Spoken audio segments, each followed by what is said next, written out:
Hey now, everybody. Welcome to the show. I am Simple Jack from Nation 30. Today marks the beginning of a new Global Conquest season, and we're just going to talk about how things went today, go through the room. Everybody got their rounds behind them. Before we get this started, let me introduce everybody. From World 524, Matty D. World 285, we've got Lumberg. World 425, we've got Kitschy, and we've got a couple others joining in a little bit. Interesting. GC started. Great to kind of get back into the swing of things. To be honest with you, I was kind of hoping for a couple of more weeks off. It was kind of nice having that free weekend, but now that it's kind of started, I'm really getting prepared and getting the nation prepared. So one of the things that I noticed, and I don't know if you guys noticed this too, but the first round, at least for us for the last 3 seasons, have really felt kind of like a semifinal kind of round because the worlds that we face, they're pretty tough. So we faced World 151, which is a strong world, and World 209, which is a strong world, and 269. So we knew that we were in for some serious fighting, but ultimately, our player flexibility and our experience really kind of helped us, and we were able to work through everything and get a victory. But anyways, so Lumberg, tell me about your GC. I'm curious to know because you guys just merged and wanted to see how you guys work together.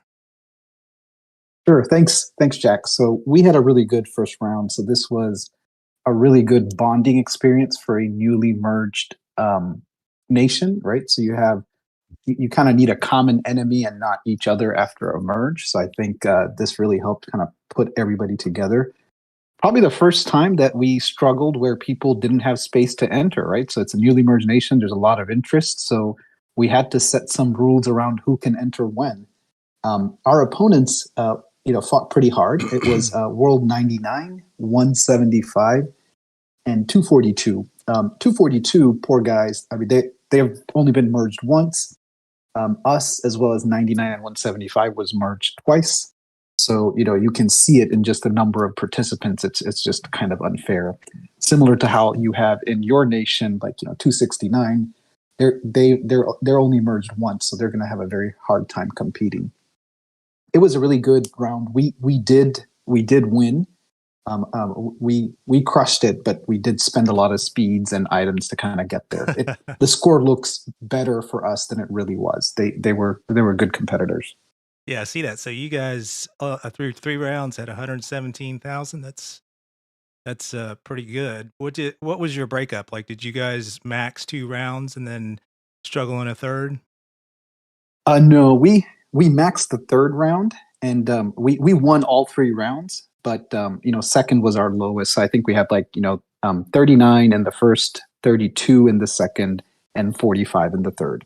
So we had pretty even participation in all 3. Cool, very cool. All right, 524. Let's hear about it. It was a learning experience for us. We kind of our goal during this was to we were against one Chinese merged nation 575, and our goal was to completely shut them out because they are strong, and we were just playing around. We did one first round. We capped out at 45,000. Second round, we didn't really show up. We got about 8,500. Third round, we capped out again at 45,000. But the best part of it is in round one we kept 575 to 540 points, and in round three we kept them to 1,000. They did score 42,000 in round two, but we didn't have all strong players there. Yeah. So these worlds that are locked, the nations are the locked. I always hear that they're super strong. Did that not happen? And is that not the case with those guys? Well, they were super. The reason why they're super strong is because they merge before everybody else. Once the other non-Chinese locked nations get merged, it's more of an even playing field. So we just really wanted to stick it to them because they've been doing it to us for the last year and a half. Wow. Did they kind of play with experience, or did they show some inexperience, and that's why they kind of didn't do that well?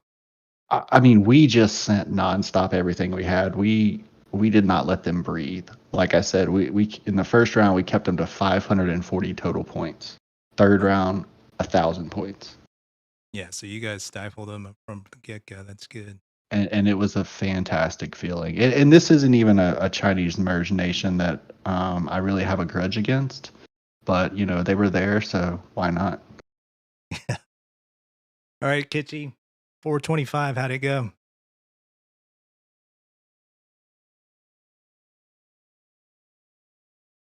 Yep, Kitchy.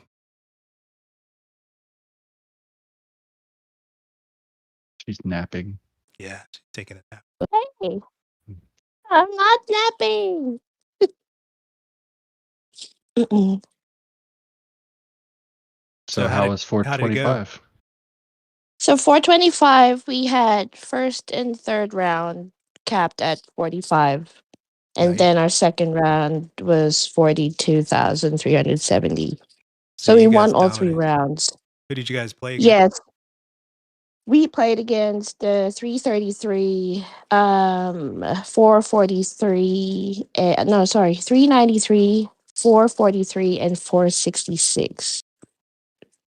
But That's they interesting. had most of them had probably between 100 to maxing to 165 participants, while 425 had between 180 to 250. That's So interesting. numbers wise, yeah, so numbers wise we were there. And it's probably because we're hungrier than them. We want GC, especially with our last GC losing, losing to 405. So we really want it badly. So we're trying to do our best this GC. Yeah. It's Yeah, it's too bad Nikki and Woody aren't here because Himiko apparently just joined 52 as well, but I would really wanted to sure. hear about 52's void against, or excuse me, their GC against 219, because it looked like the first two rounds were close, like they were just kind of going back and forth, but it looked like they dominated in the third round. So congrats to 52 on their victory. But I I was really expecting a lot more from 219, so I'm interested to see how that played out. It's it's too bad. Hopefully, one of those guys can join us soon from 52. Mm. Yeah, I've seen snippets of conversation between 52 and 219 in another Discord chat room, but I'll leave it up to them to discuss what happened. Yeah. Yeah.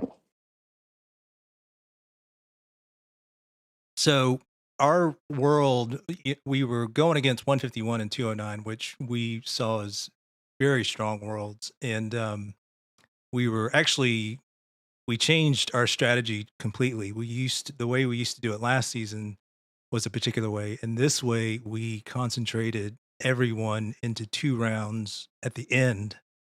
And so our first round was the most vulnerable, but the weirdest thing happened. Well, and this is every nation is going to, or every GC, you're going to have opponents like this. Like 151, from what I understand, is in a civil war. So that probably really hurt their chances. And it seems like they couldn't get enough traction or cohesiveness with their teams to really make a formidable attack because we the first round we completely expected to lose it and just make it up in the last 2 rounds, but um, our alliance pot did an extremely good job of facing 209 and 151 and winning that round. So it was a good way to start off, and it really snowballed in rounds 2 and 3 to where we were able to dominate. But those two, and this goes back to what I was saying before, where it's really weird where we it feels like it's a semifinal round with those two worlds, and typically they should be like softball type opponents, but it wasn't. But I think ultimately in the end, our experience and our flexibility really showed and really allowed us to win. So that's kind of a tip for other worlds out there. Your leaders really need to come together. They really need to discuss and move players around, because if you try to stick to one alliance or stick to your alliance and you don't get that flexibility to fill those alliances that are going to fight in GC, you're really hampering your chances to win. So flexibility is key, and the experience too. So uh, World 151, we were really scratching our heads at how they were sending, and it just didn't make sense. Their attacks weren't very precise, so they were taking heavy losses, and you could kind of tell because they kind of gave up pretty quick. So um, again, it boils down to having the leaders make sure that they command and make those attacks precise, so you minimize. No, well, number one, you optimize your chance to win, and number two, you minimize your losses. Because if you take a lot of losses, not a lot of worlds can heal all the time. So definitely something to think about. Did you experience any of that, Lumberg, with your opponents? Um, you brought up a very good point, which I was going to ask a question on, which Sure. is, is the preliminaries too early to move players around?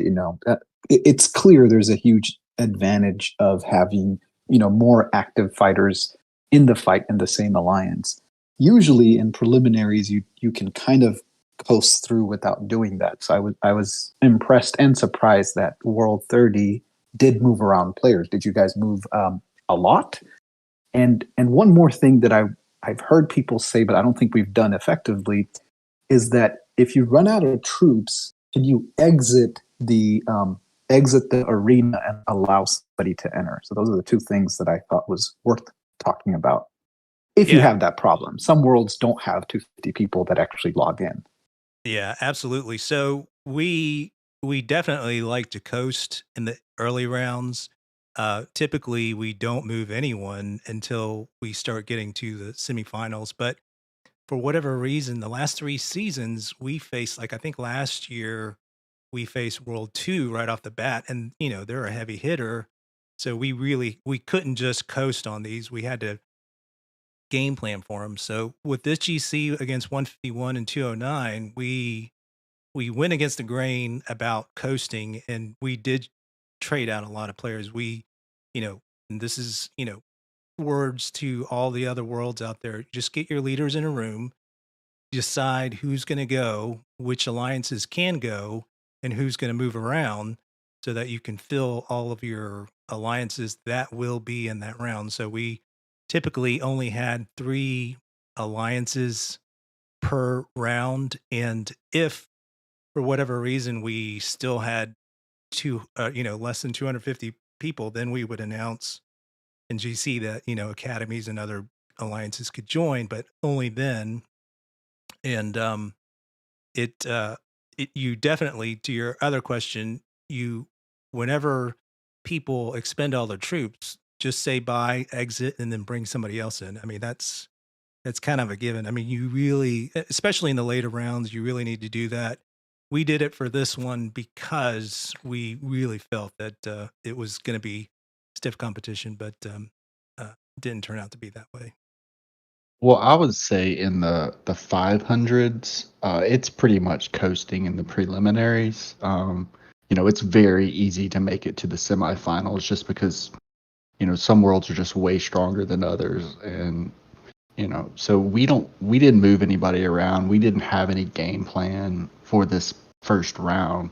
We just went in and said, let's just keep the Chinese down, and that's what we did. But I do have a question. I noticed there's 32 teams that are in the prelims, and then it drops down to 16 in the semis. Did that number change? I don't think it did. Let me see. No, Yes, it did change. Oh, okay. I was It thinking did. It starts yeah. off last season. It started off with 20 teams. Right.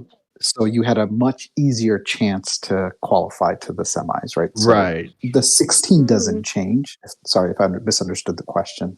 But the starting number, it moves from 32, sometimes 24, sometimes 20. And so this time it's going to be harder to qualify because there's 32 teams in each group. Yeah, so basically the top 50% are going to make it to the semis. So you really should put a little bit more focus on the preliminaries this time. Exactly. Last time you could, almost not worry about, almost two matches and still qualify as long as you won once because it's just a bottom four. You don't want to be in the bottom four. This time you really have to pay attention. So that's right. Hang on a second. Let me share my screen with you guys because I want to ask you a question. Oh, shit. I can't. You can see the live. I've got. While you're pulling that, Go ahead. I haven't had a chance to finish my GC spreadsheet. I've been a little bit busy with the merger, but once I finish that, see, the good thing about this GC is unless Camel makes a kind of modification in the logic, they pretty much follow the same pattern. So I don't have to do a whole lot of work. I can take my GC season 7 spreadsheet, type in the worlds, and tell you exactly who's going to be your opponents for next round. I just haven't had a chance to do that. I did it for our nation and the next group after that, but I will plan to do it for the other one. So it's not 90% sure, but it's not guaranteed, but I feel 90% confident that I can predict who your opponents are going to be for round 2 and 3. Good. So let me ask you this. Let me know if you can see my screen because I've got kind of the point totals with 285 up in second place. So what you're saying is the top 50, the top 50% are going to move on. So you could conceivably take a loss and still move on to the next round as so long as you score enough points to be top 16. That's exactly right. Okay. So I'm looking here. But what happened before is that see how now the top 16 is just first and second place, right? So 10 and 7 is what you get for first and second place respectively. Yeah. So this means that if any of those top 16 nations, don't lose again or place second, anybody that's below really needs to have at least a second and a top finish to kind of qualify. Okay, that's interesting. That's kind of good to know too, because you never know if you're going to lose. But so point totals is always important. So for those worlds that kind of say, "Oh, we already won, don't worry about the points," then that makes it even more important to make sure, even though you have the victory, you still want to score as many points as possible just in case. Yeah, that's exactly right. And I'm guessing. Yeah. Sorry, go ahead, Maddie. Scroll down a little bit to your 16 and 17.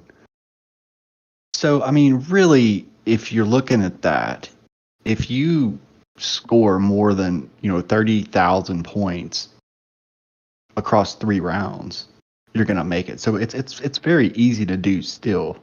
because you've got nations that are just not very strong. So then, well, here's the next question, because look at number 17. They've got 55,000 points. So Okay, never mind. Scratch that. What is going on?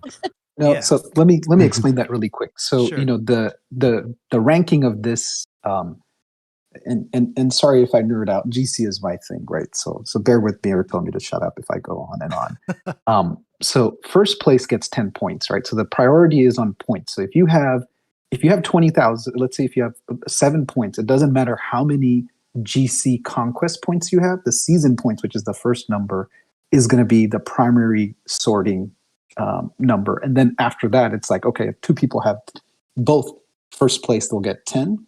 Second place gets 7. Third place, and this is where it gets really interesting and you have to be very careful. Both third place and fourth place get 5 season points, which is the first number.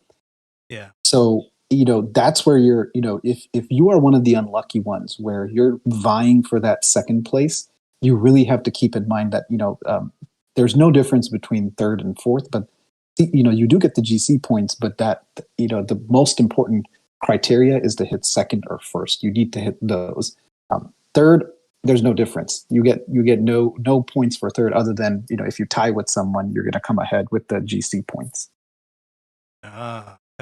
Okay, that makes a lot more sense. So it's kind of a 2-point scoring system where the main number, the 10, 7, 5, and 5, are the biggest differentiator, and then I guess the global conquest points are kind of a tiebreaker. So That's exactly right.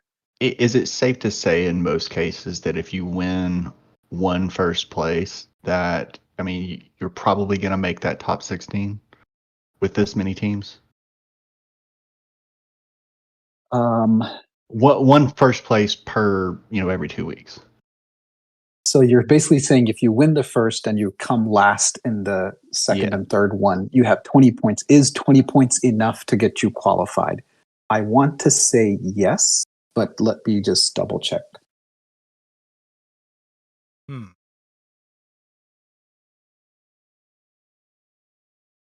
I think that makes a difference in how people think about it. They could just, in the prelims, just really go hard on one round.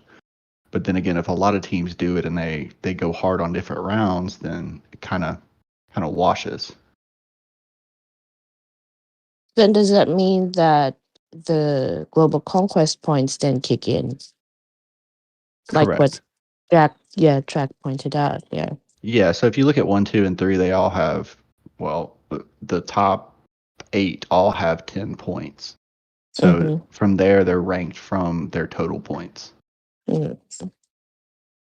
So, and this might get into Lundberg's formula, but I'm assuming round 2 is going to seed each opponent by way of, their total points and their conquest points. So, like, take for instance, 273, in my opinion, should get the easiest draw for second round. Is that how it works, Lundberg? He might still be. Or is To it some still extent, random? it's not exactly random. That one's a little bit harder to predict how they do it. So I think there is also an algorithm to that. So in some ways, it's not like the March Madness ranking system. It's more of putting the worlds in order and kind of doing through a sort number. So there is an element to, yes, if you place high, you should get a good matchup. But sometimes that's hard to predict. Like you end up getting a bad matchup based on some worlds may be underperforming. So that one, there is a logic to it, but I'm not good at predicting that. Okay. So just based on what you know, does it make the most sense to be the 1 through 4 seed? Yeah, absolutely. Without a doubt, yes. Hey guys, we just yes, I just did confirm that if I looked at the last time we had 32 teams, the teams that scored about 19 made it through to the next round. So if you win one of those rounds, there's a high chance that even if you don't even bother with the other 2, that you might qualify. But if you don't bother, you might be eliminated in the next round when you face one of those 1 seed. Oh. So you still should attempt to, you can qualify, but that's not the end game. You don't want to be stuck with a crazy nation. Mm-hmm. Hey guys, let's pause real quick because we got Nikki that just joined us. I really want to hear about 52's GC. Can you tell us how that went? Can you hear me? Yep. Oh, hey, I'm in the car. Sorry. The GC went fine. We won. 219 was not pushing, so it was just an easy round. What? It's unexpectedly. Why didn't 219 push? If I am understanding correctly, GC is not their priority, which is understandable. Everybody has their priority type of events. Like we prioritize Void and Light War or in other events. And GC is probably not something they prioritize. Yeah. So, I mean, we had our frenzy with them, and I kind of wanted, since we saw we had GC with them, I thought, it was another intense battle against them, but unfortunately, no, they don't care about GC, so it's okay, it's fine. We go to the next round. Yeah, I noticed that. I think 219 won the first round. Was ED1 out of it? Not in first round or something? Is that what happened? Round 2. We were not focused on round 2. Oh, okay.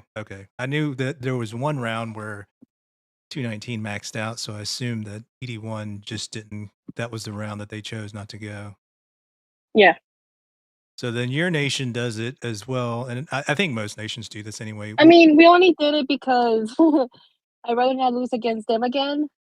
It was more like I don't want to lose to them in case if they do push, Yeah. Because we already went through this, so I don't want to go through that again. Better be safe than sorry. So this brings me to Lumberg. So Lumberg, 219, I consider like a really strong nation, and it sounded like they just kind of really didn't put much effort into it. So they're sitting at number 12. From your formulas, they could still conceivably make it to the finals, correct? Yeah, 219 probably doesn't prioritize it, but they are still strong enough to qualify decently without even trying. So, and then maybe more of a, coping mechanism to say, we don't care about this. That's why we're not winning. I think they care. Well, and that was kind of our logic too. We want to win, obviously, but we know it's the prelims. We know that we're strong enough to qualify, so we're like, let's just kill some players and screw some of the towers.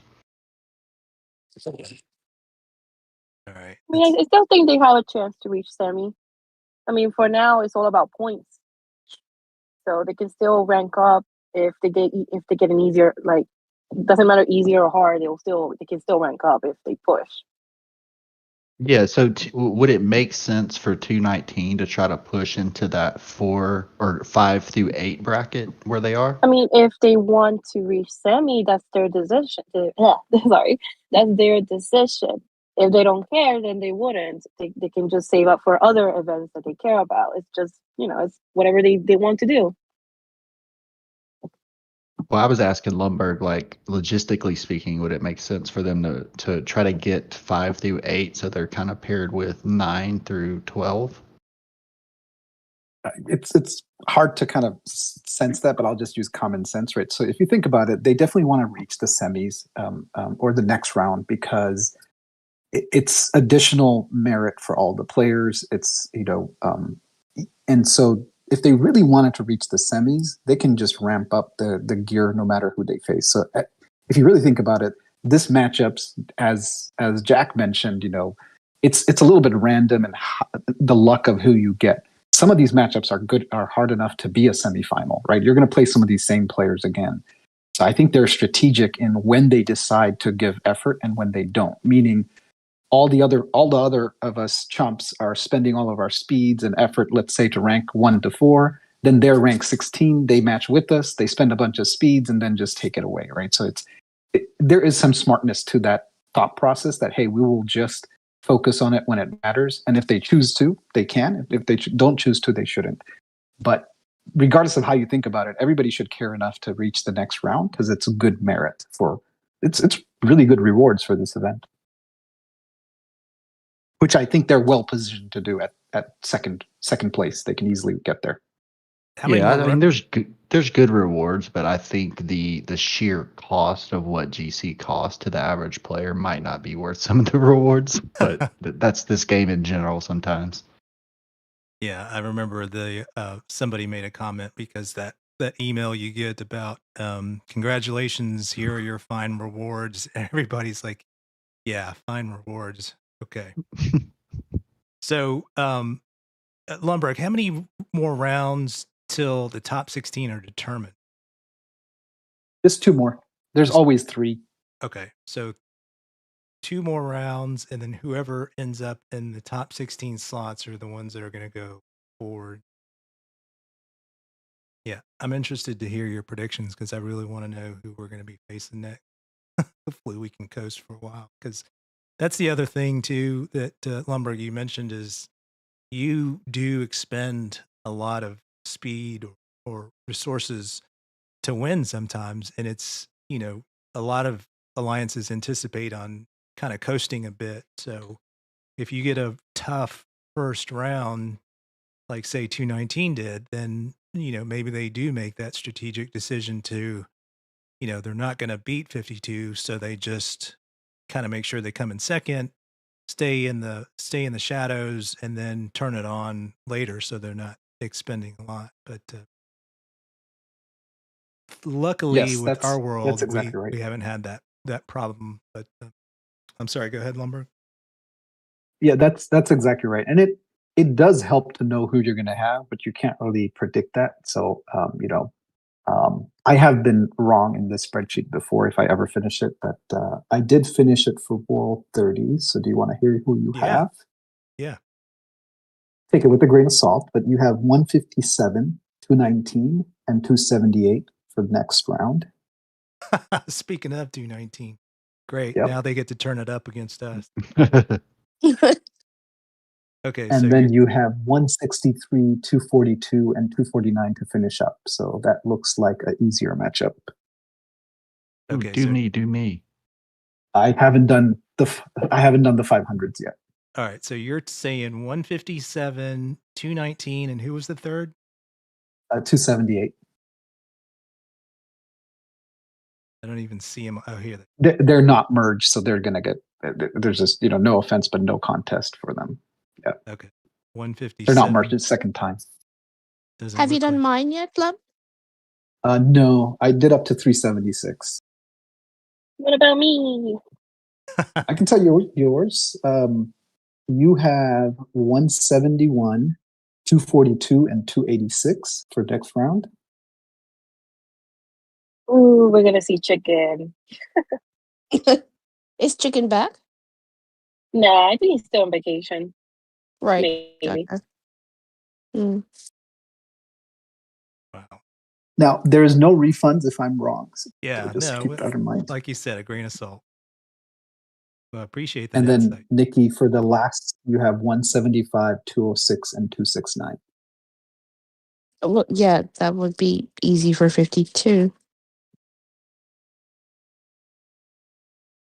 What was 52's last Maybe round? it's PC. Let's see. All right. It looks like we will have another semifinal. 30 and 219. Yeah, that'll be The fun. Union sticks strong. So I'm gonna have to look at some tape from 52 and 219 to see what they did. I mean, what we did. We had a TA. Can you tell me more about how you successfully move players into 2 rounds and forego one, right? Because normally the GC times are difficult for people. It's on a Saturday, it's on a Friday night, and different depending on your time zone. So it's really hard to kind of make time for it, and then even as a nation to kind of push people to 2 times and forego 1. That's been a struggle. So tell me more about how you have made that successful. That because it does help, right? Instead of having 60 players in 3 different rounds, if you had 100 and 100, it's much better. But how do you actually make that with people in real lives and so on? So yeah, that's a great question. So with World 30, we've kind of been through this a lot now. This is like our 8th season. So one of the first things that we do is we look at our opponents, right? If for whatever reason, like our strong opponents are heavy Asians, then we kind of game plan around that. We kind of surmise that they're going to go rounds 1 and 2. So we may shift the focus to 2 and 3, right? So that we kind of know that we get round 3 as a gimme. And then, and that's exactly what we did in this round here. So that we shifted 3 main alliances to go 2 and 3. And to your other point, that is difficult because you have to get buy-in from all of your alliances to say, look, whatever it is, if it's 3 a.m. for you, that's what it is. So you got to wake up and show up. So the other part is, luckily our world is hungry enough to where a lot of people want to play. So every GC, every alliance, you got a 10-minute check-in. I think a lot of alliances do this. If you're not there, you get booted, and then you open it up, and whoever wants to play just joins in. So that's how we shift a lot. And priority obviously is like, for instance, NX3 is the main, and then UKU, AUF, and POT are the other alliances. We would take those 3 secondary alliances to feed NX3, and then the academies to feed the other 3, so that it makes sure that NX3 has like the strongest players for each round that they go. So that's kind of how we shift it. Does that impact you guys in Elite War? I know you guys are like, always 1 or 2 or something like that. But does that impact you at all during that period? And the same with like Duel and Triangle? Oh yeah. So you and we didn't get to do it this time, but you definitely always want to try to schedule light opponents during GC because you're going to be shifting, especially in the semifinals. So, we're not going to schedule, a top 5 team. Well, I take that back. We take anybody really because we never get challenged, and we, whoever is available, we always place them. But it is at top of mind that yeah, it's definitely going to affect us. We'll have a big effect.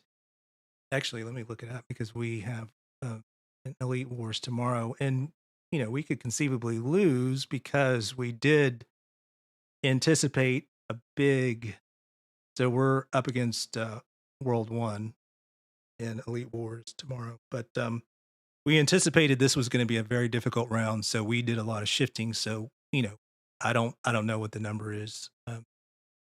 30 players, maybe exited 20. I don't know, but we'll be short, and we could pay the price. But luckily, it's not too difficult to get back into the top ranking in Elite Wars. The biggest problem that we have is that we don't get challenged, so we don't get points. So. Well, it must be lonely at the top. No, I would much rather, and this is just my personal opinion, I would much rather play in the 100 to 50 range and use no speeds, get the same amount of merit, and just be done with it. Being in the top 10 uses speed all the time. I mean, pretty much all the time. If you're not using speed, then you're not in the top 10 is my guess. Like, wouldn't you say that, Nikki? With 81? I may have to disagree. It depends who we are going up against.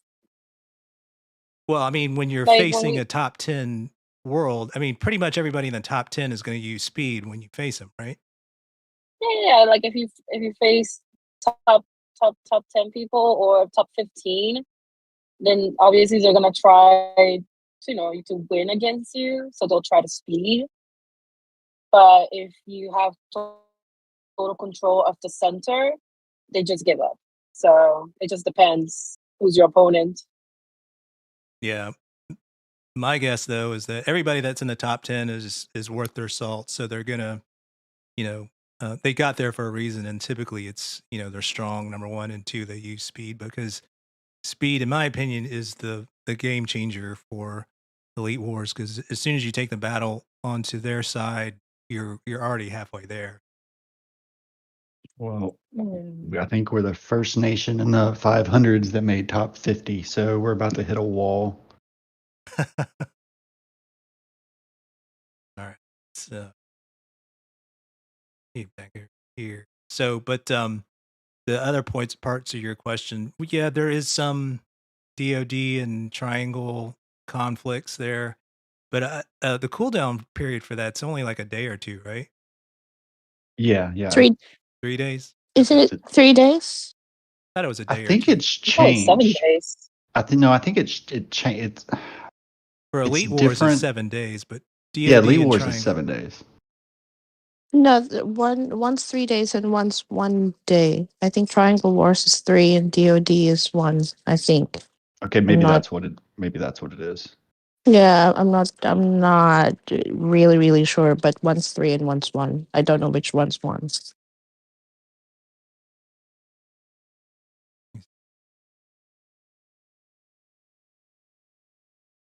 I know 425 goes pretty hard in Duel and Triangle, but does 30 and 52 in your world number? No, we don't. I mean, it just needs too much money. Yeah, no, I agree completely. It's bragging For rights us, it only. just depends with the opponent. Yeah.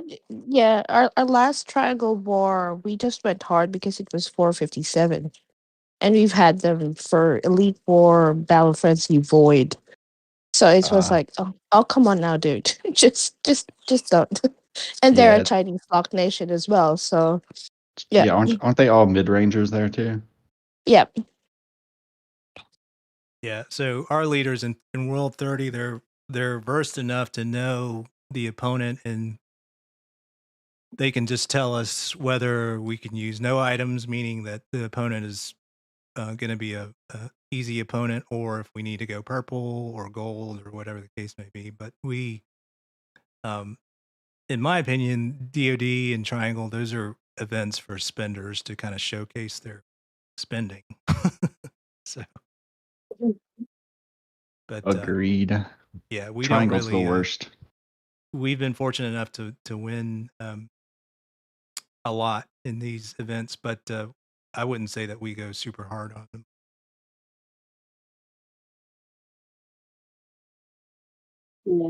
I will add that it is extremely, annoying that you have so many concurrent events, right? So if you really think about it, it forces you to prioritize, like, not just Elite War, but if you do care about, um, global conquest, you have to forego Elite War, you have to forego, DoD and all these concurrent events. There's just too many, right? And then of course there's Frenzy and Void and all of that's happening. So it does seem like it's, the whole GP event just seems like a little bit of overload without any kind of mindset or thought process to wait. What about all these other events? Just too much sometimes. People get fatigued. Absolutely, Well, but GC's like the Super Bowl out of all the events. I mean, that's the big one. yeah, and now I think we're gonna have Iron Battlefield soon, so Oh, that's gonna be added to DoD and Triangle War. So Yeah, thanks that's for bringing another. that up. Yeah. So Iron Oh, Battlefield is a new event that God. Kitchy was yeah, just yeah. mentioning. Go ahead. Yeah, no. So Iron, they're testing it in other nations. I'm not sure, which nations. They weren't very open about who they're testing it on. But yeah, it's like a mash between chaos with DoD Triangle Wars, and it's in 3 phases as well. Yeah, so it's basically Chaos Land, and then you Mm. can buy, dual and triangle like items. You're limited to entry with, I think, 2 million troops, Yep. but you can get troop packs and stuff. And it means like a C-34 could theoretically get T-12 EMPs if he gets lucky. So it sets everybody on the same playing field to an extent, but it's going to be the biggest spending event we've ever seen because Right. of the nuke. There's a $99 nuke, and you instantly kill 33% of troops in a city. Wow.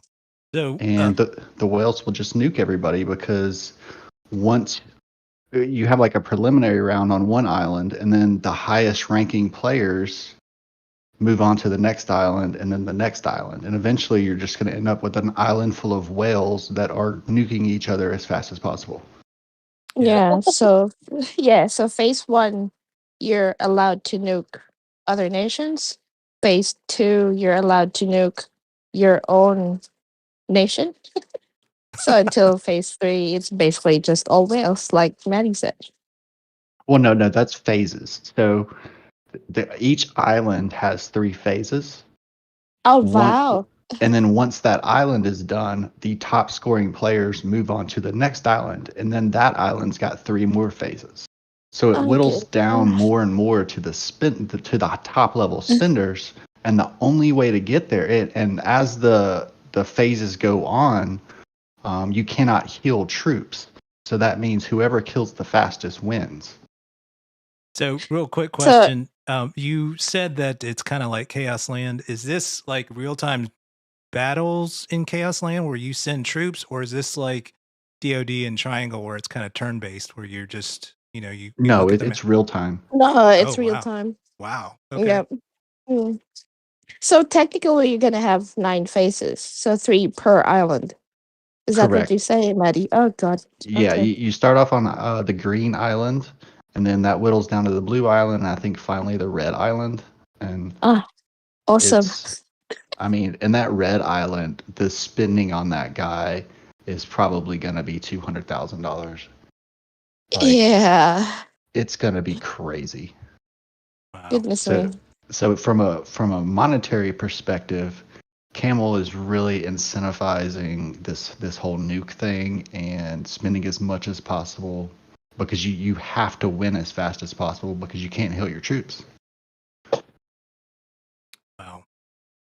Yeah. So back to the original question about events and event schedules. So personally, I really feel like the event schedule is really too packed right now. So you've got your normal events that are what I consider like team building or gaining little gifts and stuff, so that your non-spenders can kind of get some stuff like Doom and Zombie Uprise, Elite Wars, that kind of stuff. And then you've got your main events: Battle Frenzy, Chaos Land, Void, GC, and then now you've got DoD and Triangle, and then the Iron Battlefield, whatever that is. It's really packing in to everyone's schedule to where you really don't have any kind of downtime. And I know that Camel's trying to uh, earn money, but I really think it's kind of killing the game a bit, because you're causing fatigue way too fast. But I mean, I'm sure they're looking at it uh, from the perspective of what can the players absorb or what can they stand. But I've been playing for 4 years, and I really think it's a tight schedule. I mean, I think it's kind of turning some people off. But I'm Well, yeah, interested the to hear. spin, there's the multiplayer spin, and then as that's going on, it never ceases to fail that there's a individual spending event. You got Alliance Bounty, you've got the tower building, you've got the racing. I mean, every time you turn around, you've got individual crap to spend on, then you've got team crap to spend on, and it it really makes you just kind of take a hard look. It's like, can I continue to play this at this level? Yeah, I I mean, I don't. just think people just need to learn how to prioritize, what has better rewards or what has better benefit. Like, not you don't have to spend on everything, you know. I mean, I know there's people who want to spend on everything, but it's okay not to, you know. Yeah, but when something new and shiny comes out, oh my goodness. I Yeah, yeah, mean, yeah. But like at the end of the day, it's your own decision. We're all adults here. Yeah, agreed. but sometimes Mm. you wanna balance it out between wanting to actually spend for events and wanting to Yeah. spend to actually grow your city, because there are, like Maddie said, there are individual events where you can only get, Titan skins from that lottery thing. You can get Titan skins for the girl in the racing one. So you want to do that for your city, but if you're going to prioritize, you're now at that scale of, am I prioritizing to grow my city, or am I prioritizing so I can actually attend And events? ranking. Yeah, Yeah. and it's a delicate balance too, because Exactly. you spend all your money building your city, but you don't spend anything on consumables. That's a very boring game. If you Yep. spend too much on consumables and not enough into your city, well, then you're gonna die. Yeah, So you're not competitive enough. Exactly. So it's That's a interesting point, and I think 285 and Lumberg's alliance kind of has a unique perspective in that realm because would you say, Lumberg, that your alliance is? I don't want to say they're not spenders, but they're more conscious about what they spend on, and do they participate in those kind of events? Yeah, I have some strong thoughts about this, right? So I think it's thanks for thanks for asking that question. I think we have a good mix, right? So we have some people that are going to spend no matter what, and let's not kid around, like, right, having those players is an absolute boost to your alliance and nation, because they do matter and they do go out and get kills, right? So somebody that is spending on both improving their city and the consumables, that person is an asset to that nation and alliance, and you can't do it without them. Mm. What I will say that we can do as alliance leaders and kind of, just as YouTubers, is to help kind of put some perspective on this. Like, just like we talked about, right? Like, you don't want to overdo one versus the other. But I think it's really important that you align as a nation and an alliance about what you're going to spend on, and really hold those people accountable, right? So that because people are going to get frustrated, especially for the team events, that if they're doing it and nobody else is participating. So I think what we've focused on is that we've said we decided our order, right? So we care about Void the most. We don't care about Frenzy at all. That means we don't care if we lose, right? That's tough. That was hard with that mindset that other nations don't have. But that was necessary to balance. Otherwise, you're going to be left with people that want to be team players that can't, participate. And if you really think about it, I've tried this and I have pretty good. I mean, I stick to a budget. I cannot play Frenzy without spending once you get into it. Like, we're competitive. Camel knows this, right? So you have to really, at the onset, as an alliance, as a nation, really decide that we are not going to win this, right? Guys, we're not going to win this. We're not going to even try. That's the only way that you're going to prevent kind of that spending and then that peer pressure of spending. Because you have people that are good team players, they're going to chip in, right? So DOD, I mean, we had somebody that bought like everybody a purple item. I mean, just crazy, right? So that's or gold shield, right? So that's just money down the drain. So you really have to kind of help your players, especially the ones, because all of us that are in this game are some level of addicts, and we have to help each other. So Lumberg, just curiosity, when you say you don't try to win in Frenzy, does that mean you don't even check shields or anything like that? You just say screw it? No, we went away from that because that's not fair to somebody that's trying to compete, right? So our minimum thing is get out of the way. Don't try to win it, but absolutely put a shield. Like, that's just not fair. Gotcha. So Okay. That makes sense. Yeah, we actually went so far as to, and we don't 100% practice this, but if you do give up points, then you typically get burned after the event because, yeah, you don't lose troops. And typically, if your nation's well ahead, then it doesn't really matter. But, for the people that are really trying hard and spending money to try to win the event, it's just not fair to drop your shield and do that. So, but one thing I wanted to add or point out is, like, for me personally, all those the fishing games and the Lucky Wheels and the racing games and stuff like that. I don't really do any of them. But I will say, like, if there's something that I want, like for instance, I think it's the Lucky Spin or whatever, where I wanted the cinema or the movie theater or whatever it's called, and so I spent on that just till I got that, and then after that, I never did it. So that might be something that most players can do is if there's an item that you want, instead of just kind of willy nilly doing it all the time and buying some stuff, target something within that event that you want and then just go for that. And once you get it, then just drop it. Because this goes to a lot of Lumberg's stuff, his YouTube stuff that teaches players what really is good and what you don't really need. And when you learn that stuff, you can kind of target, like, I think the movie theater or the cinema is probably worth it for, depending on how much you spend on the game. But outside of that, there's not much else to that event. Yeah, it's not the movie theater that's good. It's the which one is it? The live house. The live house. No, it's the movie theater. Sorry, you're right. Okay. It's the Yeah. it's the guard. Yeah, that it's like the that tail will guard. save you a lot of troops long term. Yeah.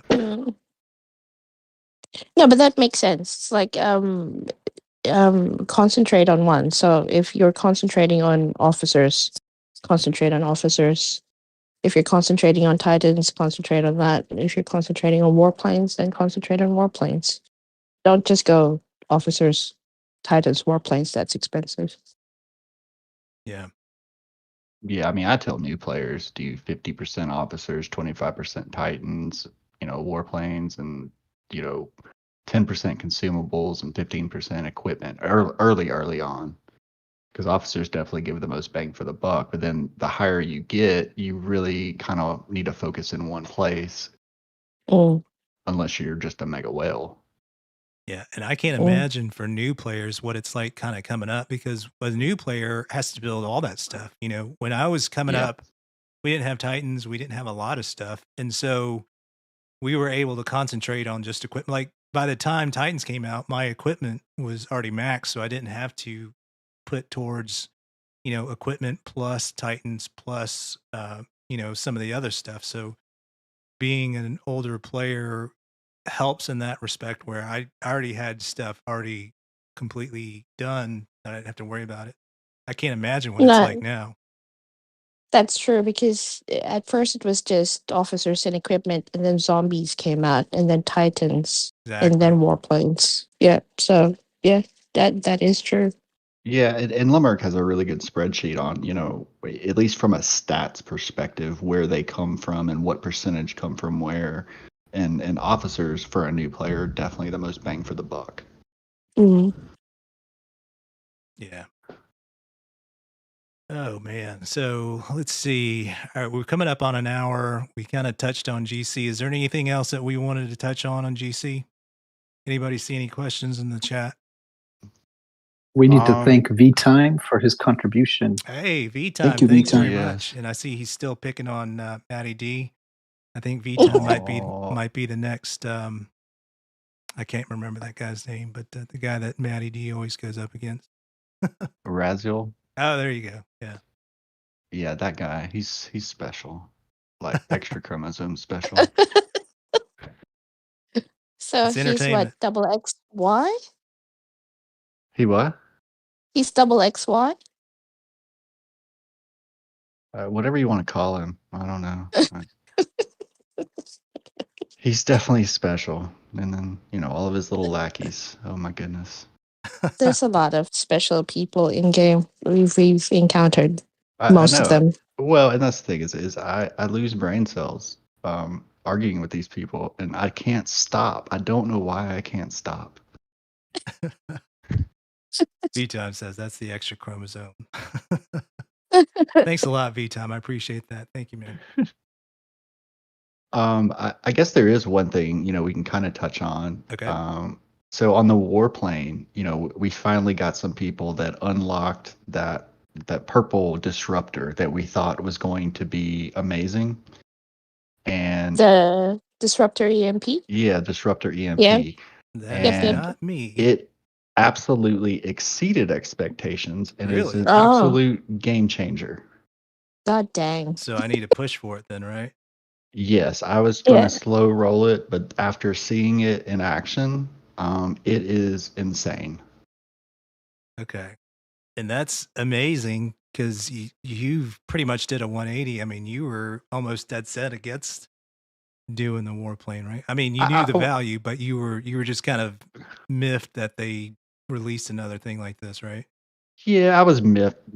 Is a good term. I wasn't not going to spend on it. I just wasn't going to go really hard. I really wanted to wait until the daily or weekly specials came out, but man, after seeing it, it is such a game changer that depending on who you're fighting, you know, if you're at equal level or around the equal level with somebody you're fighting, and they've got that purple plane and you don't, we're talking a difference of like 150k troops. I mean, depending on which troop it targets, it's absolutely ridiculous.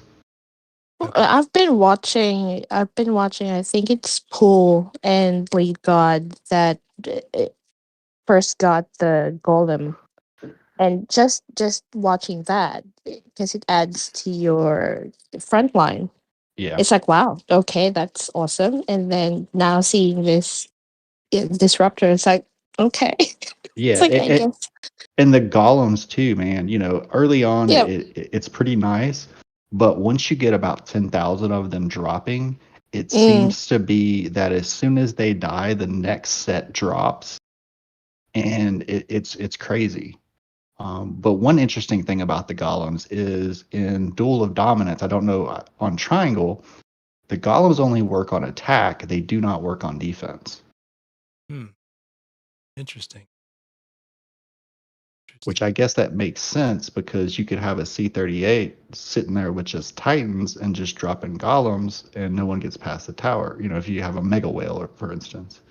no, I've seen them drop in. I've seen them drop in defense. I don't know. I can't remember which player I hit, but No, yeah, no, I I'm thought talking about in Duel of Dominance indeed. only. Yeah, yeah, yeah, yeah. DoD. Yeah, I hit someone. I don't know which player in 425, and yeah, I thought it was winning, and then halfway through, their golems came up, and I was like, but yeah, I so I have died. I have scoured battle reports, and I had somebody from another server confirm that as well. So I have not seen them drop. I'd be interested to see that battle report though. I will take a screenshot of it and show it to you. And then we did have one instance of a bug with them dropping where I think it was Simplejack. You saw it drop like 100,000 of them off to the side. Yeah, I can't remember who sent that to me. Somebody asked me about it. It was from I think it was 151. They were like, "Hey, man, what's going on with this?" Because if you rewatch the battle, and I think everybody kind of who saw it was thinking it's kind of a camel glitch where there's an artifact that gets onto the battlefield, but essentially 999,000 golems get dropped, go over to the top right, and just sit there. They don't take damage, and I can't verify if like the opponent that you're facing is trying to kill that, or if they just kind of go around it or whatever. But it's definitely there. I don't know if there's an effect, but there's definitely a problem with it, and I I can't explain it other than it's probably some kind of glitch that we'll see an update soon that says gameplay optimization. All battle reports are deleted. Yeah, all evidence is deleted.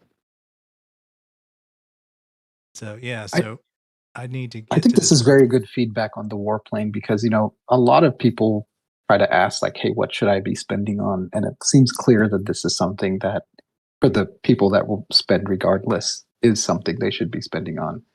The golems was a game changer, I think, for a lot of people, and I can see that. So it's good feedback, Maddie, that the EMP is every bit as effective as we thought it would be.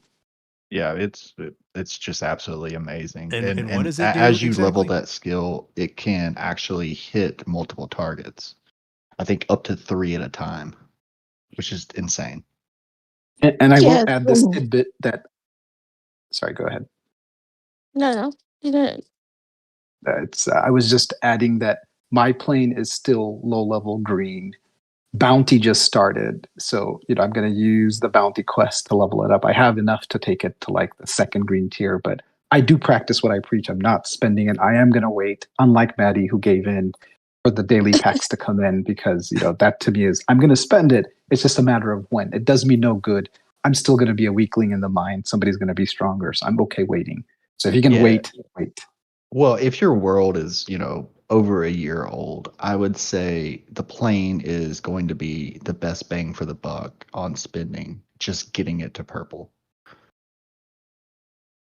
Because it's just so game changing. Can you give an idea for those that try and then get disillusioned? What is the approximate cost to get it to purple? That oh, I don't know for sure. I calculated it, and I don't have that number in front of me, and my mind is drawing a blank. I think I did a little bit of math. I don't know if you can still see my screen, because I had just started blue. You've Back spent some then. money on this, right? That's a pretty nice I plane. put some money into it, but when I hit blue, I think I did some quick math in my head that to get to purple, you essentially have to buy out the store 5 times. So I think that's oof. about right. Yeah. Yeah. So Yeah, whatever that is. and you can spread that out. I mean, you can delay Yeah, that well, for a that's what few I'm weeks. doing. So see, I've got 5 um whatever markers now. So essentially I've air quote bought out the store 2.5 times, 2.5 more times, and I'll be at purple. Yeah, you're actually Jack. higher than me just because I only bought like the first pack, just to get a little bit. Jack. Yep. Yeah, can you go out to your EMP disruptor? Okay. This here? Yeah. So that information button on the left upper corner, I've noticed that in Titans and Warplanes, those are the ones, like people are always asking which ones I need to upgrade, which ones I need to maximize first. Those are the ones that are really important. Okay. Yeah, So the same thing yeah, goes with Titans. Anything with that little eye in the upper exactly. left is Yeah, golden. is gold. Yeah. Okay. So with your Titans, it's the shield. It's the girl has 2, which is your inspiration, I think, for both. Yeah, it's And then Queen's with Inspiration, Potent Inspiration, and then on the male, it's Source the Energy Power. shield. Yeah, and then with the warplanes, you have your EMP disruptor, laser disruptor, fire ammo. I think. Yeah, those ones. Added firepower. Yeah, so That's interesting. anything with the information is important. That I button, because not every skill has them, and not every, even with the equipment with the Titans. So that's good to know. So as you go through the tree, the first one with an I is this added firepower. The next one with an I is the added armor. Added armor. And then EMP disruptor. Oh yeah, so nothing up Yep. until EMP disruptor. EMP. Interesting. And then laser disruptor after that. So fortify sucks, precise power. Okay. There we go. Wow. Yeah, so there's 4 on warplane. There's one on the male Titan. There's 2 on the girl Titan. With the equipment, there's 1 on the girl Titan, and there's 2 on the male Titan. Correct. Yeah, which is Thor and I think Weekend. I'm not sure. Correct. Thor and Weaken Energy, and then on the female, it's going to be Empress It's Escort. there we go. Yep. Yeah, those are the only ones that have that information. So for those that are always asking and always, wondering what am I going to upgrade, those are the ones that you need to upgrade. Well, yeah. Those are the ones you need to upgrade first or Yes, prioritize. that's it. Okay. Good. Good. It's too late now, Jack, but you should have waited for the bounty quest. But that's carry on. Oh, well, and that brings It me to starts another. in 2 hours. That brings me Bounty to is another about to point start. where You could have waited to upgrade that. that brings me to another point where Check the your way that inbox. It just came through. Alliance bounty. Oh, it did? Yep.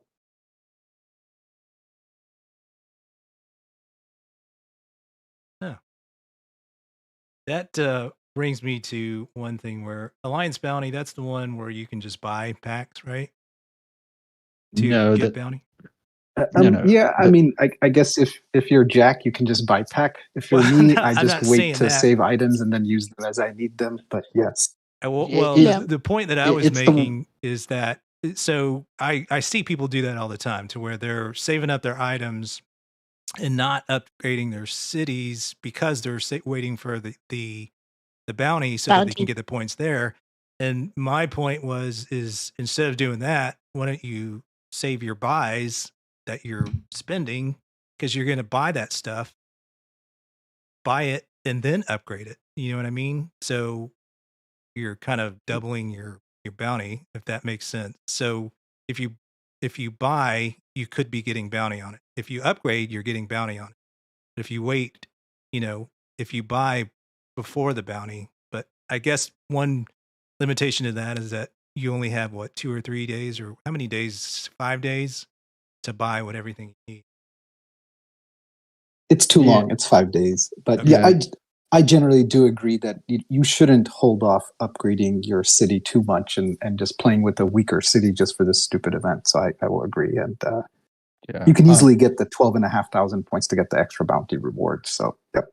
And it just so Advice. happens with the bounty changes, it seems like every time there's a warplane upgrade. So Yeah. so it's easy to get points just upgrading your plane. I never get that. Who was that guy that I think Maddie D, did you share somebody in your world that was getting Mother of Doom was getting 1T of damage? Yes, sir. This is our world. Our Is that great whale, one? yeah, our whale is now Yeah. hitting 1T. Yeah, Oh, our God. world doesn't even come close. I guess our top guy is 828. Interesting. It's just because he has so many troops. I mean, Yeah. that's all it is. Which I've seen that before. Cool. Let's talk about Void a little bit since Nikki's here. How do I beat 52? I already gave you the game Excuse plan. me? You got to contact a certain alliance to do that. Nikki, are you gonna So first of all, you sacrifice just gotta chicken? go meet. You gotta, you go meet SS1 at their base. You sat there, wait for them to spread their legs, and just go right in. Go to town, get them free points. So, Nikki, just so you know, a lot of us in 285 played with. They used to be SSS, right? Hmm. I don't. Who says SS? So, I started in 24 originally, and so a bunch of us left that world. We left, before 24 merged with 52. So I know some of those players in SS1. Oh, yeah. Now I remember. You guys were telling me that when I joined in with with the little farm you gave me. That's right. Nice. Yeah, I remember. Time to find those old contact information. It's okay. I mean, it is what it is. I told you what You you gotta need get to your do points is somewhere, right? I told you, Lumber, what you should do is just tell your entire nation to be able to allow everybody to fight, and that way 52 can clean up your world for you. It has crossed my mind, but we're gonna try to fight.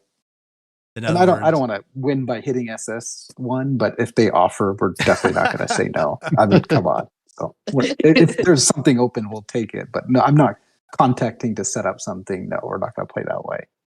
So you're wanting one of us Don't to do worry, it it's for you. easy. Just buy 46 cities and just defense. wow, have you seen somebody do that, Nikki? What? That was the joke against 219 Oh, well, I mean, I didn't know when if you SS1 knew. defended with 46 cities. I didn't know if people were actually, because once in a while we kind of see No, that. no, it's a joke. It's a joke, and Yeah. nobody's no, no, that didn't happen. Nobody bought anything. Wink, wink. Wink, No. wink. Yeah. Eddie. Wink, wink, honk, honk. No. Kenneth Miranda says SS1 does nothing but spread their legs. That's Oh, fun. goodness. Yeah. Wow. Yeah, I don't Spread them envy you at all, wide. Lumberg. 52 is, in my opinion, the toughest void opponent you can get in AOO. So good luck with that, buddy. And Himoko's going there too, right? Yeah.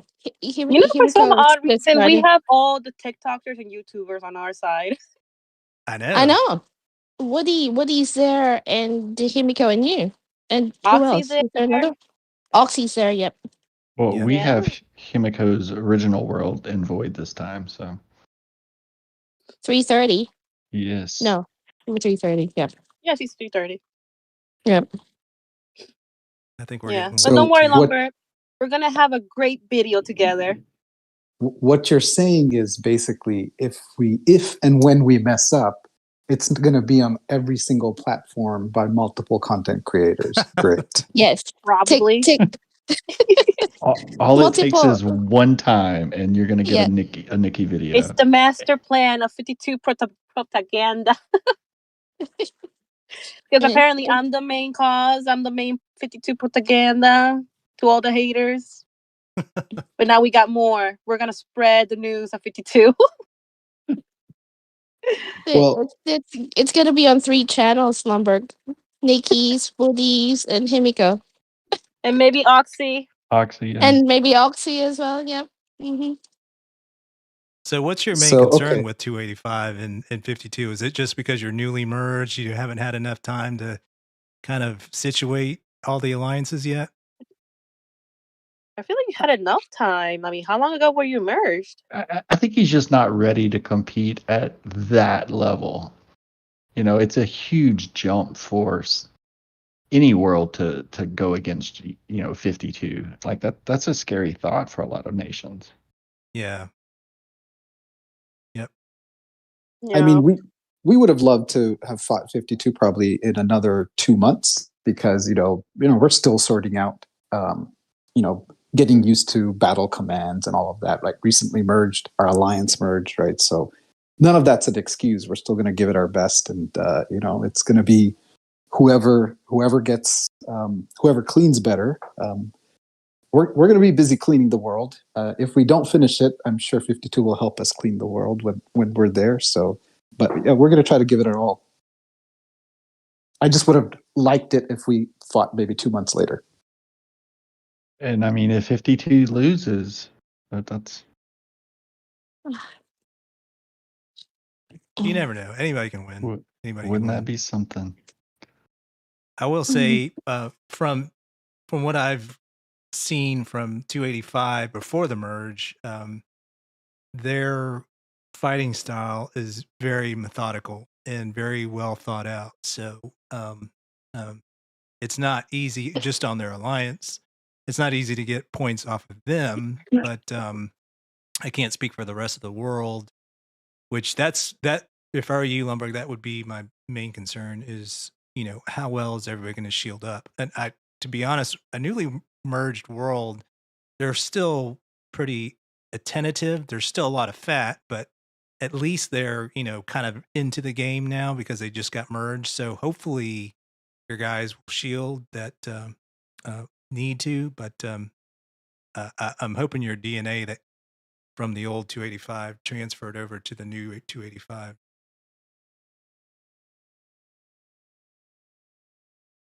We shall see. I will say this, that when when Nikki joined us to do content against 457, I don't think we looked that good. So I'm hoping Nikki will say, "Yep, we can beat these guys easy," because I think that was a great video. You have a lot of fans in 285, Nikki, so keep that in mind when you make your content, that you Yeah. don't lose those subscribers. So What are you trying to just say? keep that in mind. He's trying I'm to not bribe you. offensive. I'm Don't just kill being me. We love I don't you. look. Did I make? I don't make y'all look bad, okay? Oh no, It's you just- didn't. You have huge fans in 285. We still talk about your video. no. I'm saying, like, when I'm against an opponent, I don't try to make him look bad. It's just, this is what I have. These are the attacks, and these are the means of what happened during that time. It's like, I'm not trying to make anybody look bad. It's just, this is what just happened. Absolutely. I'm not I think making it up. you should do whatever you do, and people will be loving it regardless. Even if we win or lose, it doesn't matter. For you, you should screen record or screenshot anything that happens in the alliance chat. Send it to me. I'll meme it. Just like I did to 255, Oracle sent me screenshot of the guy who did not cancel the one rally. Okay, we'll do. You should do that for me. Just give me stuff. Yeah. It'd be funny. Mm. Cool. All right, guys. Well, anything else we want to add about GC or Void or any of the other spending events that we were just talking about? I think I'm going to wrap it up. We all good? Yeah, we're all good. Yeah. Good. Well, Lumber, yeah, good luck with that. I don't envy your position, and I'm sure there's going to be some good content coming out from 52 with Tamiko now there, Woody, Nikki, and Oxy. So they're the media capital of the world now. All right, guys. Well, thank you everyone for joining. Thanks for the audience. And I will close it out. I'll see you guys next time. Thanks, guys. Thank you. Bye, everyone. Bye. Bye.